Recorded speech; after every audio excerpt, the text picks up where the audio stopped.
Viewers আপনারা দেখুন এই যে পাহাড়ি দিদি ভাইরা কত পরিশ্রম করে, এই যে গরু চড়িয়ে ওনারা বাড়িতে ফিরছে এখন।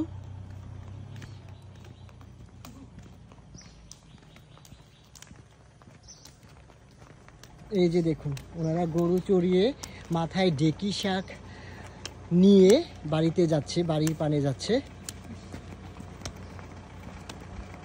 এই যে দেখুন মাথায় ঢেকি শাক, মাথায় ঢেকি শাক, হাতে কি এইটা?